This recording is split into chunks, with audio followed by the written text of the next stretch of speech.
வணக்கம் ஃப்ரெண்ட்ஸ், வாங்க இன்றைக்கி நம்ம புதுக்கோட்டையோட ஸ்பெஷல் முட்டை மாஸ் எப்படி பண்ணலாம் அப்படிங்கிறத நம்ம பார்க்கலாம். வாங்க வீடியோக்குள்ளே போவோம்.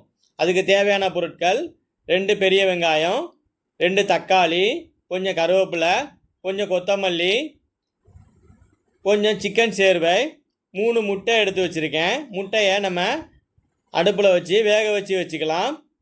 முட்டை வேகிறதுக்குள்ளே நம்ம ஒரு கடாயில் 3 ஸ்பூன் எண்ணெய் சேர்த்துருவோம். எண்ணெய் நல்லா சூடானவுடனே நம்ம நறுக்கி வச்சிருக்கிற வெங்காயம் இந்த கடாயில் சேர்த்துட்டு லேசாக வதக்குனா போதும். அதை லேசாக வதக்கிக்குவோம்.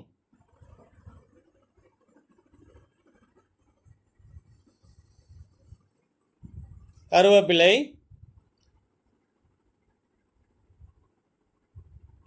தக்காளி எல்லாம் சேர்த்து எல்லாமே லேசாக வதங்கினா போதும். தேவையான அளவு உப்பு, நான் தூள் உப்பு சேர்க்குறேன். கொஞ்சோண்டு மஞ்சள் தூள் சேர்த்துட்டு நம்ம இப்போ முட்டை அவிச்சு ரெடியாக வந்துருச்சு. அதை நல்லா பொடியாக நறுக்கிக்கலாம். பாருங்கள், இந்த மாதிரி பொடியாக முட்டையை நறுக்கிக்கங்க. இப்போ கடாயில் இந்த முட்டையை சேர்த்துடலாம்.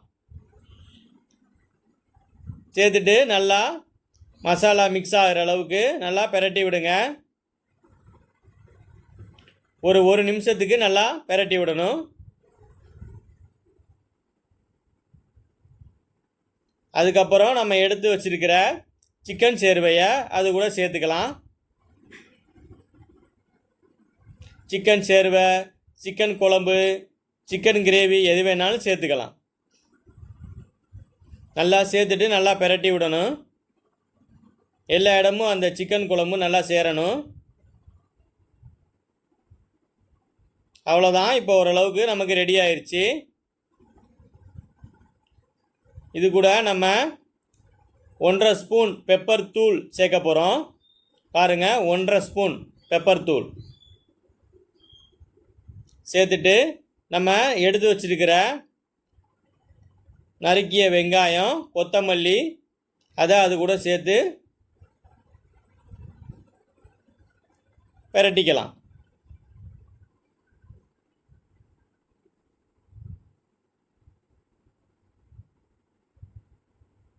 இப்போ நமக்கு சுவையான புதுக்கோட்டை ஸ்பெஷல் முட்டை மாஸ் தயாராகிருச்சு. இது மாதிரி நீங்களும் வீட்டில் முட்டை மாஸ் செஞ்சு பாருங்கள். இதை தோசை, பரோட்டா, சப்பாத்தி, பூரி எது கூட வேணால் வச்சு சாப்பிட்லாம். பசங்க நல்லா விரும்பி சாப்பிடுவாங்க. இது மாதிரி வீடியோவை கண்டினியூவாக பார்க்க எங்கள் சேனலை சப்ஸ்கிரைப் பண்ணுங்கள். உங்கள் கருத்துக்களை கமெண்டில் சொல்லுங்கள். நன்றி ஃப்ரெண்ட்ஸ்.